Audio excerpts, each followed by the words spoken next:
at the City University of New York. Hi everyone, good afternoon. So I am with Jewish Home Lifecare, which is a large not-for-profit in New York, serving at this point over 16,000 people in both nursing homes, long-term care, post-acute. We have home care, housing, care management, day centers, an array of services. And my role is the corporate director of social work. And this year I have been specifically focused on a palliative approach to dementia care that comes out of the work of the Beatitudes campus in Arizona. It is a work, I think, that really comes from common sense and bringing us back to thinking that we're working with people and what are people's needs. So the Alzheimer's Association of New York put together 3 nursing homes, had us work with the Beatitudes campus, and from there, each campus of the 3 were working with one particular unit with people with advanced dementia. So what you're going to hear about is work with advanced dementia on one particular unit of 38 people. We'll talk about stages of dementia, advanced care planning, and a basic framework for social workers in meeting people's needs. While the next few slides may seem obvious to people, and why are we going over them, I will explain. I cannot begin to tell you from the past year of working in dementia care how my eyes were reopened to remember that staff who do this work every day and families who are caring for people with the diseases under the label of dementia do not understand dementia. They do not understand it as a terminal illness, and I can say from our part, we're not training them well enough. And so a lot of this year has been about helping people see, well, that's not just the way she is, or that behavior wasn't always there, and it's not purposeful.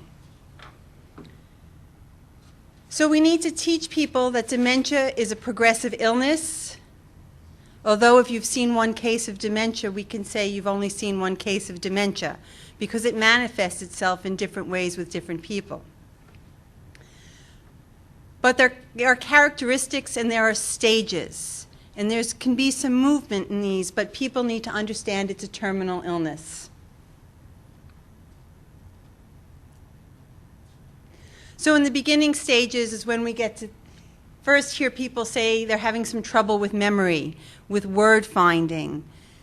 And that's when you see people's social graces make up for what they're not remembering.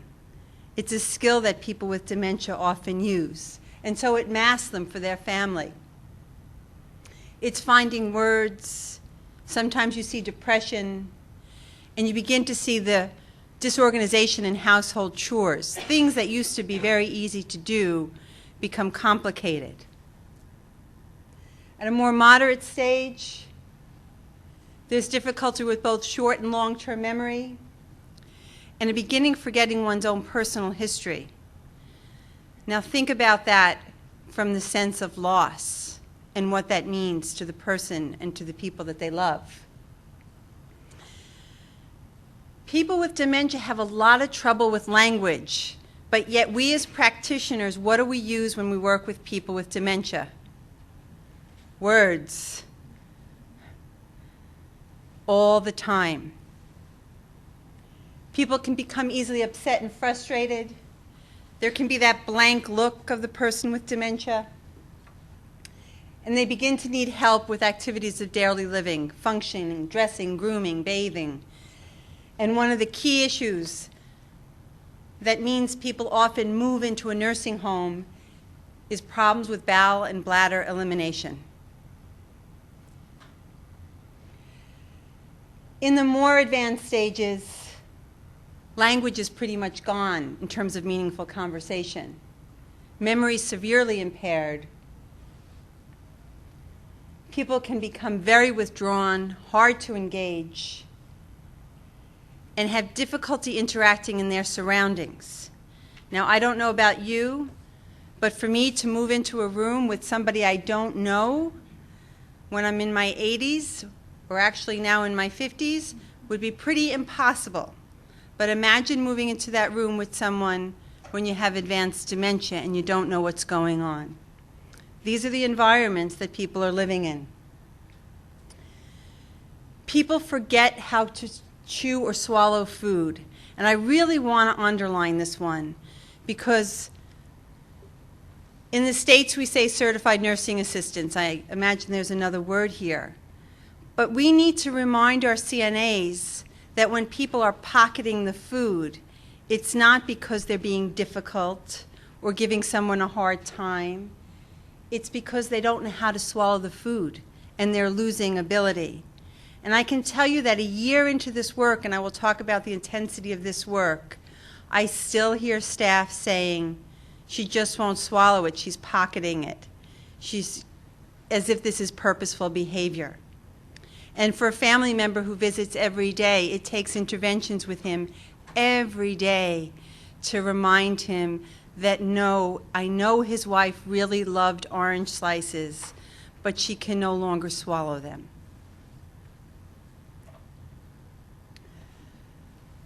But what people do hold on to is emotion. And this is the place where we have to work from. People with dementia, as we know, can still feel. And they express their feelings to us by communicating through behavior. We have all seen it. I could probably look around the room and see who looks comfortable, who looks uncomfortable, who looks tired. Imagine if you've been sitting in that chair for 12 hours. Well, that's what I learned this year, that people are sometimes sitting in chairs for 12 hours.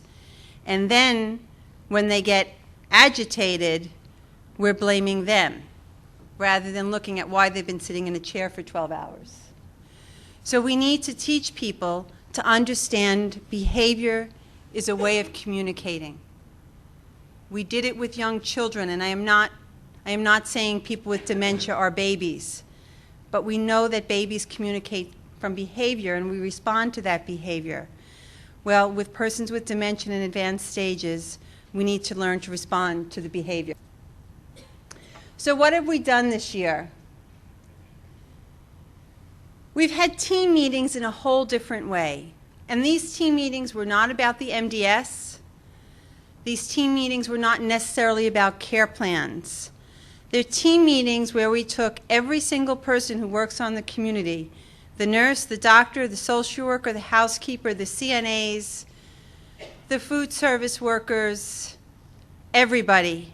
We sit in this room, and I tell you, it's a small room, but people stay. And why do they stay? Because we're talking about their observations of the people that they're caring for every day. And everyone's voice on that team gets heard. We do things called learning circles, where we go around the circle with a question and everybody has a chance to respond, and their voice is incorporated into understanding what's going on for people and the observations they make. At these meetings, we talk about everyone's plan that's going on, but we look at issues like sleep, hydration, over and under stimulation. I just ask you, how many of you people here in this room have overhead pages in your facilities? Okay, so imagine you have dementia and there's voices coming from the ceiling. My favorite of this is we had a transit strike in New York, and the smartest person in the house was one of the CNAs upstairs, who realized when they were announcing the last bus to Brooklyn, got in front of the elevator and blocked the door. But I can tell you that it took me 5 months to work with my therapeutic recreation department and the religious life department. We're a large facility where we're doing this. This one has 514 beds. And they were relying on the overhead system to announce activities, to announce religious services, and to get people down to programs. And it took a lot of work to convince everyone that we could do this as a team, but turn off the overhead announcements. This is comfort when you start taking away distractions. The other thing we did, and I think this was the thing that was the hardest for the staff, is we turned off the television. And I am really confident when I am miles away that there is no television playing on Friedman 5 anymore. When that decision was first made, staff were really upset, but they're watching it. Well, then we used some evidence-based tools to see, let's observe their behavior. Let's see if they're engaging. So it wasn't just the education on dementia, it was looking at reading bodies and understanding how people were responding to the television. And one of the main things that was important to turn off was the news. Because we monitored response to news, and we saw aggressive behavior during the news. We saw crying, we saw reactions to what was on the television. This says team meetings are scared. That's funny. We're not really scared at our team meetings. What they are sacred, that should say. So in my world, Thursdays at 2 o'clock is sacred time. And whether it's the CEO calling, asking for a meeting, or anyone, the answer is no. On Friedman 5 on Thursdays at 2 o'clock, we meet. And I'm really proud to say, with the exception of one day in a 12-month period, we had a meeting every Thursday at 2 o'clock. Just that kind of meeting, which later went on to inform the care plan meeting. But we also know we'd have to think of it as a 24-hour day. So we have somebody in that team meeting whose shift overlaps and communicates to the next shift. And then we take turns coming in early in the morning to meet with the people who work midnight to 8, so that we all have a picture of the elder and their behavior and what's important to them. In our interventions to provide comfort, we want people to know that dementia cannot be cured, that families need to understand the illness and what to expect, and not to assume that families know this. They don't. They need us there to tell them. They need us there to tell them with an arm around their shoulder and the support systems that they need. But we need to be able to talk about dementia as a terminal illness so that people can think about decisions that inevitably they are going to face. Social workers have a strong role here to play in family council meetings, in support groups, in care plan meetings, and in being proactive and not waiting for the crisis to occur. So we have a family meeting going on a weekly basis that's a mindfulness group run by a person who specializes in mindfulness, and she does stress reduction, and she alternates it with doing an educational piece on dementia. So when you're talking about goals of care as comfort, think about how is comfort addressed at your facility? Who discusses the advanced care plan? Is it a one-time or is it ongoing? And who is the resident's family and how is this decision made? This is critical. Families, as we know, are complicated. So how does that family make decisions? And how does everybody's voice in the family get heard? Now, there are laws that guide how decisions get made, but there are no laws that guide how feelings respond. So in working with families, allowing people to talk and hear things through what would be the elder's perspective, and to talk that out as a family helps to keep them intact. If we ask a family member their understanding of the illness, we need to be able to respond and to listen to what they're telling us. What do they know about the person's wishes for end-of-life care? What support does the family need? And what are the laws and regulations? I put that in there for practitioners. Where I come from, the laws change very quickly in New York in the last few years. And I was recently at a meeting of well-seasoned social workers.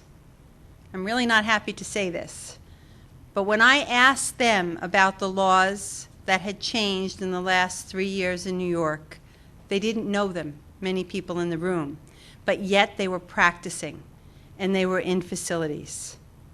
These are significant laws that have to do with the Family Health Care Decision Act, how decisions get made, Palliative Care Information and Access Act, and what the laws are that guide what we have to provide as practitioners.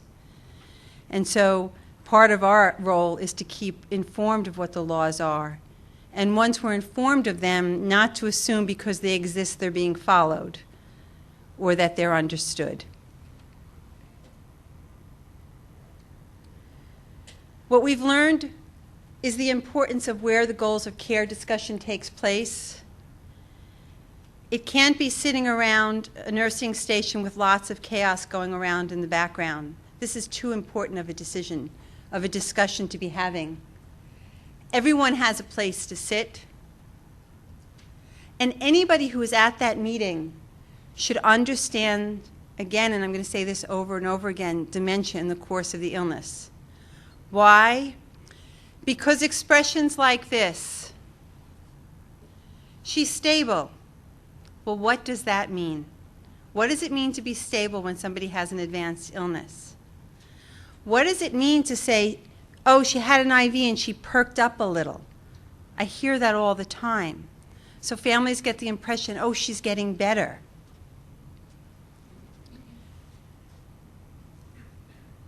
We've also learned a lot about translation and the importance of accurate translation in care plan meetings.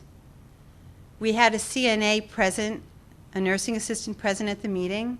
We thought we had done a really good job of educating everyone about dementia, about feeding tubes, about IV hydration, about antibiotics. And while I can't speak Spanish, I understand enough to know that the CNA was telling this daughter, well, you really have to give your mom a feeding tube or else she's going to starve. Now, that wasn't her fault. That was her belief. She thought she was doing the right thing, but we hadn't done enough checking in with one another to see how people understood what was happening and what the symptoms were and what the research showed and the effects that language and what we say can have on other people. Families need to understand the burdens and the benefits, and they need to know what's going to happen next. We know families want the resident to be pain and symptom free, to sense that their loved one is receiving good care. They want good lines of communication, and they want to be able to say goodbye. The beginning of our journey started with pain. When we decided as a team what was the first thing we were going to look at, we decided that we were going to look at pain because so many people, including myself, had walked by people not knowing how to comfort them, not knowing what was going on, because they were calling out. We've all seen it, the help me, help me. We had a woman who said, yum, yum, yum, yum, all the time, and we couldn't figure it out.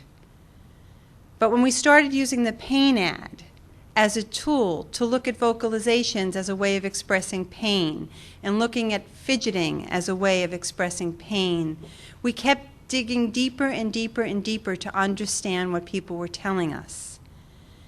And the woman who was saying yum yum, after months, and I really do mean months, we figured out that constipation was the problem. And that was the whole team doing that together. And it wasn't until we all figured that out together were we able to truly make her comfortable. We had another gentleman. Our facility, like most facilities, is very set on keeping people safe. So we called it the New York phenomenon. You put everybody in a dining room in a chair, have but one person sitting there watching them, and then they're safe. Well, people fall just as much when you make them sit all day as when you allow them the freedom to up and walk around. So we focus on recognizing and relieving pain. We focus on signs of agitation, loneliness, boredom, anxiety, poor appetite. And we talk about it as an active approach to care. So we now no longer keep everybody sitting in the dining room. And it sounds funny, but we take the risk of letting them go back to bed for naps. Lots and lots of naps. Sounds good, doesn't it? Making sure that people aren't falling because they're tired. We have the food available more on a 24-hour basis. And we do education with families about risk and risk management right up front. If we're going to liberate the diets, then the families know we're liberating diets. And we spend a lot of time offering fluids, offering ice cream, offering yogurts, soft and sweet foods that comfort people. Some other quick things I'll go over. Many of you have probably heard about the iPod project, Music and Memory. Well, with the iPod project, we have seen more people become comfortable. People who were really not responsive are swaying to music. And for the family, what a gift to give them, to have them be able to sit with an iPod to visit with a family member. We take a lot of time finding out people's histories, learning about their spiritual beliefs, and we ask families to make booklets about their loved one. It gives the family something to do that's very meaningful, and they share their history. We see families as our partners. We're no longer running down the hall when they come in the door. We're actually running up to them to greet them. We're talking to them. We're asking them to help us figure out the behavior. We're supporting them. We're asking them to share with us anything they notice that's different. And all of this information can help guide end-of-life care.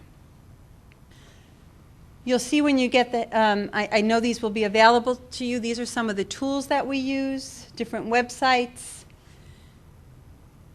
The final thing that I will leave you with, though, that I've really learned is important, although we knew it already, is caring for the team that cares for the person. And I see a big part of my role. Nobody passes away on Friedman 5 now without there being a white rose to remember that person. And people, we put on that rose, thank you to the staff for caring for so-and-so. These are the things you did for her to make her more comfortable. That simple rose has had huge meaning for the staff on the community. Because another piece of research that's been done at my facility in the past year is the bereavement experience by CNAs who are caring for people on a regular basis. And they speak of the residents who live in the nursing home as family. I have a woman right now who calls one of the guys her work husband. And her work husband went from walking 2 weeks ago to now being very much end stage. And she's grieving. So we need to take care of her and acknowledge that, because what they told us in the study that was done by Dr. Berner was if we don't acknowledge the grief and let people go through the grief process, then it's much harder to connect with the next person who moves into the bed. And this is all about relationships. And as we embark on this at Jewish Home Life Care, we're preparing to build a greenhouse in New York that will be 22 stories, and we're using Friedman 5 as the model to help us get to the greenhouse. Thank you.